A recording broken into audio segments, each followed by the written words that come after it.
So this is a Sony a6400, and I would consider this to be a really solid camera to make YouTube videos with. And this is a red camera, which is a solid option for shooting TV shows or movies like Stranger Things or that movie Yesterday that I just saw about the Beatles, all shot on red. This is somewhat affordable, and you could get an Amazon Prime to your house and it'll show up at your door tomorrow. This requires a team of trained professionals to handle properly. And this, on the other hand, you just turn on and look for that red button. Oh, there it is, and we're recording. So the question is, how good is this Sony a6400 compared to a proper cinema camera that shoots big movies? So let's see if you can spot which one's which.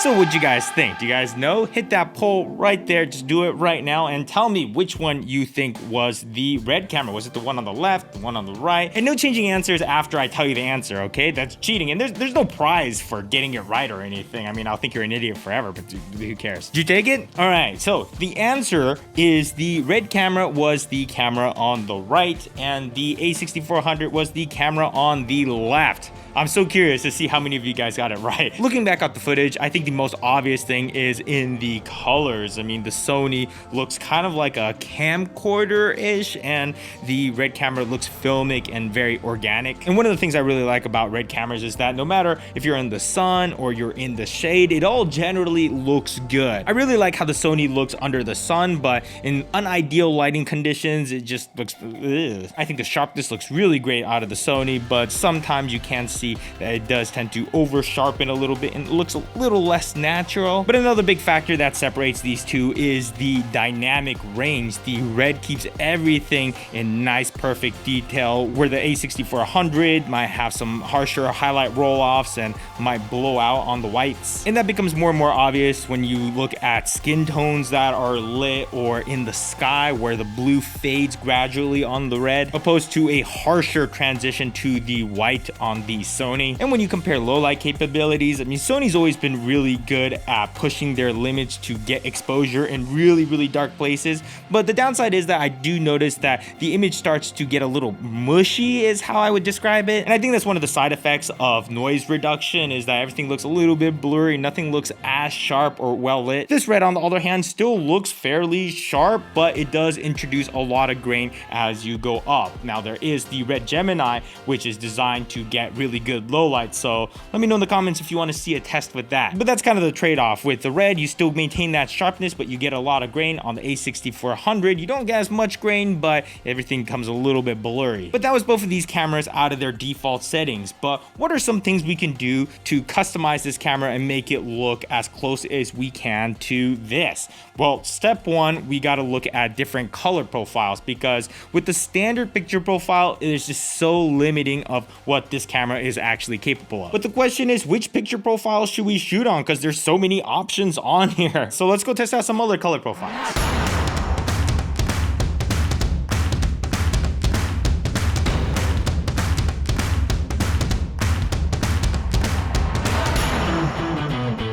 Check this out. We're in Toronto. Gene, you said it wrong, man. It's not Toronto.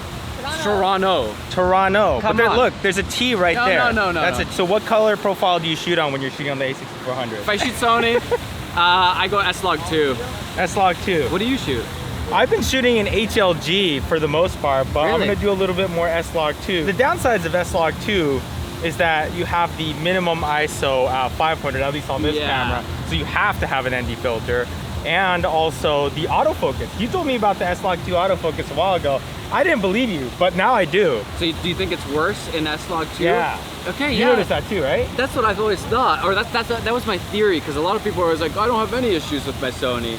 But I've had tons of issues with Sony autofocus. That was my explanation for that. It must be because I'm shooting an S-Log2 and they're not shooting an S-Log2. Yeah, okay, in HLG, it's totally fine. S-Log2 autofocus, for some weird reason, it's a lot worse. I guess there's just less contrast that using for the autofocus or something. You would think it would be smart enough to avoid looking at the flat. Yeah, yeah, just like, exactly. I don't know, or at least look at a version with a LUT or something. But it doesn't always work like that. Okay, right? so those are the two downsides of S-Log. This is how you know you're in Canada. That sign says, please walk on the grass. You never see that. Frolic in the grass. So S-Log 2 is a solid option. Maddie uses it and the OG Philip Bloom uses it. Packs in a ton of flexibility and dynamic range for grading, and it's been around for a long time. I used to use S-Log 2 when I was shooting on the FS700 years ago. But me personally, because of some of those limitations like the bad autofocus on here, I would skip the S-Log 2. And then there's S-Log 3, which is probably the most powerful in terms of dynamic range and flexibility, but I would not touch it on this camera because you really need a much beefier codec to work S-Log 3 properly. But out of all the ones I've tried out so far, I would have to say HLG is probably my favorite, which is hybrid log gamma, and I feel like it's a pretty good balance of having the convenience of having it easy to grade. All you gotta do is just boost the contrast a little bit and you're pretty much there, and it doesn't have those autofocus issues like S-Log 2 does, and it's gonna give you a lot more performance than that standard no picture profile on here. Now there's HLG 1, 2, and 3, and they all grade pretty similarly, so you could actually use the same LUT to grade them all. Now HLG 1 is the one that has the least amount of noise, so if you're gonna film in low light, it kind of makes sense to use that, but you are gonna miss out on some of that dynamic range. And then there's HLG 3, which has the most dynamic range, but also the most amount of noise comes with it.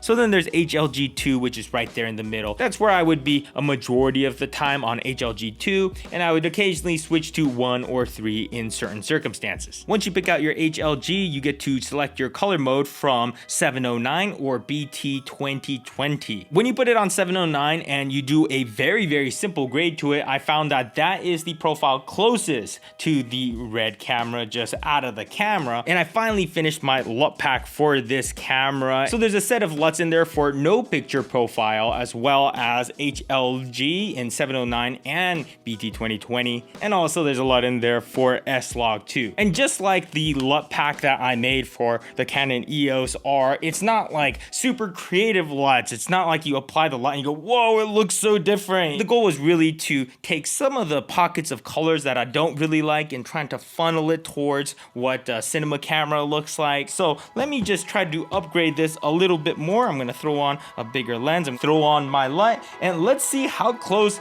this can look to this now.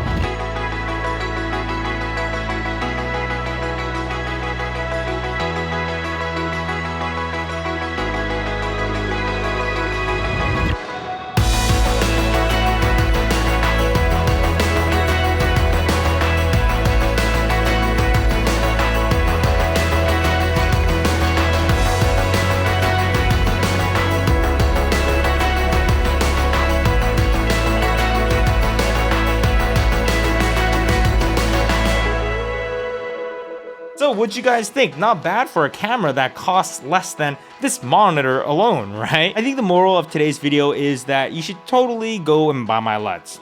Link in description. Anyways, let's wrap this up by reading a few comments from my last video, which was all about the Zhiyun M2, which is a tiny little gimbal that's $269, and it's designed for cameras like this point and shoot or even this Sony a6400, as long as you got a small lens on here. Top comment was from Maddie Hapoya. Thanks for coming to visit. Thank you, Maddie, for having me. I had so much fun in Toronto. Notice how I said it correctly. I guess the locals don't pronounce the T. Toronto, not Toronto. If I ever see Potato Jet with a backpack that has gear sticking out, I'm gonna do a snatch and run. I could definitely outrun Imo-san. Yeah, actually, I do hang a lot of gear off my backpack, but everything's always strapped in with a couple of extra buckles. And some guy, while we were in Toronto, tried to grab my tripod and try to shake it off while we're eating ice cream. Geez, the color of the footage of an a6400 is damn nice. Is that HLG 2? It is, with my LUTs.